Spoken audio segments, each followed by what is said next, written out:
भगवान श्री कृष्ण कहते हैं, अहंकार करने पर इंसान की प्रतिष्ठा, वंश, वैभव तीनों ही समाप्त हो जाते हैं। हरे कृष्णा, राधे राधे। सभी भक्तों को सादर प्रणाम।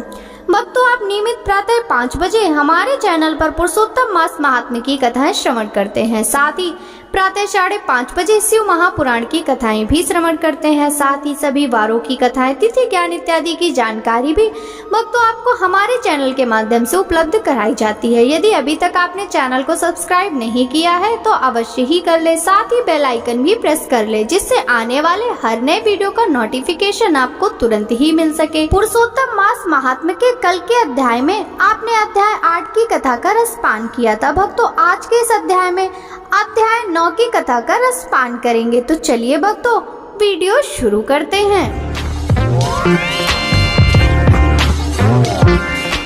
सूत जी बोले, तदंतर विस्मय से युक्त नारद मुनि ने मेधावी ऋषि की कन्या का अद्भुत वृतांत पूछा।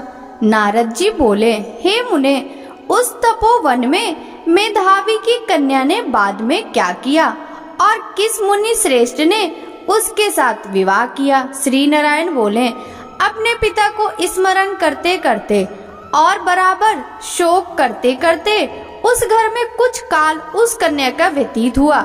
यूथ से भ्रष्ट हुई हरणी की तरह घबराई, शून्य घर में रहने वाली, दुख रूप अग्नि से उठी हुई, भाव द्वारा बहते हुए अश्रु नेत्र वाली, जलते हुए हृत कमल वाली, दुख से प्रतिक्षण गरम श्वास लेने वाली, अति दीना घिरी हुई सरपड़ी की तरह अपने घर में संरुद्ध, अपने दुख को सोचती और दुख से मुक्त होने के उपाय को न देखती हुई, उस कृशोदरी को उसके शुभ भविष्य की प्रेरणा से संतावना देने के लिए उस वन में अपनी इच्छा से ही पर क्रोधी, जिनको देखने से ही इंद्र भयभीत होते हैं, ऐसी जटा से व्याप्त साक्षात शंकर के समान भगवान दुर्वासा ऋषि आए। हे नारद, भगवान कृष्ण ने राजा युधिष्ठिर से कहा, हे राजेंद्र, वह दुर्वासा आए जिसको कि अपनी माता कुंती ने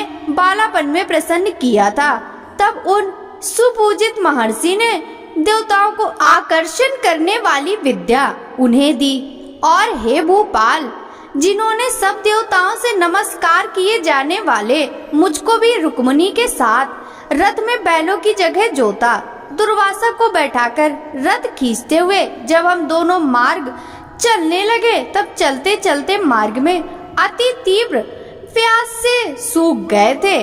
तालु और होस्ट जिस रुक्मिणी के ऐसे जल चाहने वाली रुक्मिणी ने जब मुझे सूचित किया, तब कंधे पर रथ की जोत को रखे हुए चलते चलते ही पांव के अग्रभाग से पृथ्वी को दबाकर रुक्मिणी के प्रेम के वशीभूत मैंने भोगवती नाम की नदी को उत्पन्न किया।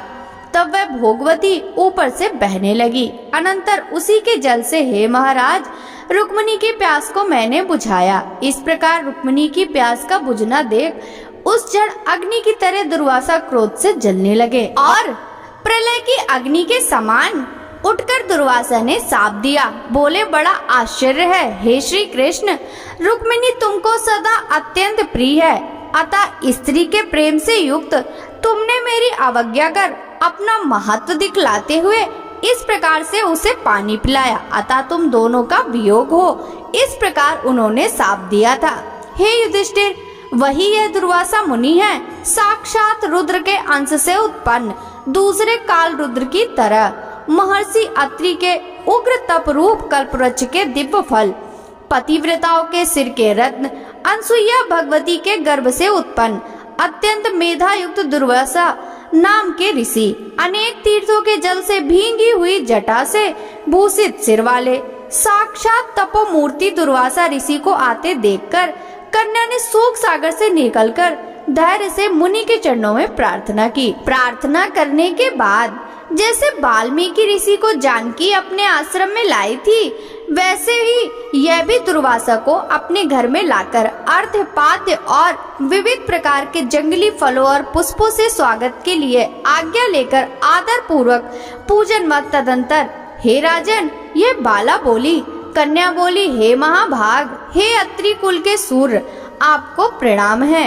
हे साधो, मेरी अभाग्य के घर में आज आपका शुभागमन कैसे हुआ? हे मुने, आपके आगमन से आज मेरा भाग्योदय हुआ है, अथवा मेरे पिता के पुण्य के प्रवाह से प्रेरित मुझे सांत्वना देने के लिए आप मुनि सत्तम आए हैं। आप जैसे महात्माओं के पांव की जो धूल है वह तीर्थ रूप है।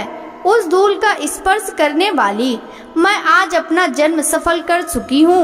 आज मेरा व्रत भी सफल है। आप जैसे पुण्यात्मा के जो आज मुझे दर्शन हुए हैं, अतः आज मेरा उत्पन्न होना और मेरा पुण्य सफल है। ऐसा कहकर वह कन्या दुर्वासा के सामने चुपचाप खड़ी हो गई। तब भगवान शंकर के अंश से उत्पन्न दुर्वासा मुनि मंदहास युक्त बोले। दुर्वासा बोले, हे द्विज सुते, तू बड़ी अच्छी है। तूने अपने पिता के कुल को तार दिया। ये मेधावी ऋषि के तप का फल है जो उन्हें ऐसी कन्या उत्पन्न हुई। तेरे धर्म में तत्परता जान कैलाश से मैं यहाँ आया हूँ और तेरे घर आकर तेरे द्वारा मेरा पूजन हुआ। हे वरारोहो, मैं शीघ्र ही बद्रिकाश्रम में मुनीश्वर सनातन नारायण देव के दर्शन के लिए जाऊंगा, जो प्राणियों के हित के लिए अत्यंत उग्र तप कर रहे हैं। कन्या बोली, हे ऋषि, आपके दर्शन से ही मेरा शोक समुद्र सूख गया। अब इसके बाद मेरा भविष्य उज्जवल है, क्योंकि आपने मुझे सांत्वना दी है। हे मुने, मेरे उस प्रादुर्भाव बड़ी ज्वाला युक्त दुख रूप अग्नि को क्या आप नहीं जानते? हे दया सिंधु, हे शंकर, उस दुख अग्नि को शांत कीजिए। मेरे विचार से हर्ष का कारण मुझे कोई भी दिखलाई नहीं देता। न मुझे माता है, न पिता है, न तो भाई है जो धैर्य प्रदान करता। अतः दुख समुद्र से पीड़ित मैं कैसे जीवित रह सकती हूँ? जिस जिस दिशा में मैं देखती हूँ वह दिशा मुझे शून्य ही प्रतीत होती है। इसलिए हे तपोनिधे, मेरे दुख का निस्तार आप शीघ्र ही करें। मेरे साथ विवाह करने के लिए कोई भी तैयार नहीं होता। इस समय मेरा विवाह न हुआ है और न वृषली शूद्रा हो जाऊंगी, यह मुझे बड़ा भय है। इसी भय से ना मुझे निद्रा आती है, न ही मेरी भोजन में रुचि होती है। हे ब्राह्मण, अब मैं शीघ्र ही मरने वाली हूँ, यह मेरा इस समय निश्चय है। ऐसा कहकर आंसू बहाती हुई कन्या दुर्वासा के सामने चुप हो गई। तब दुर्वासा कन्या का दुख दूर करने का उपाय सोचने लगे। श्री नारायण बोले, इस प्रकार मुनि कन्या के वचन सुनकर और इसका अभिप्राय समझकर बड़े क्रोधित मुनिराज दुर्वासा ने उस कन्या का कुछ हित विचार पूर्ण कृपा से उसे देखकर सारभूत उपाय बतलाया। इति श्री बृहन्नारदीय पुरुषोत्तम मास महात्म्य 9वां अध्याय संपूर्णम। हरि शरणम। भक्तों, आगे की कथा का वृतांत हम कल के अध्याय में श्रवण करेंगे। पुरुषोत्तम मास महात्म्य की यह कथा यदि आपको अच्छी लगी हो तो इस वीडियो को लाइक कर ज्यादा से ज्यादा भक्तों के साथ शेयर कीजिएगा।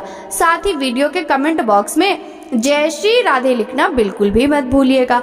आपसे मिलते हैं पुरुषोत्तम मास महात्म्य के अगले अध्याय की कथा के साथ। सभी भक्तों को हरे कृष्णा, राधे राधे, हरि बोल।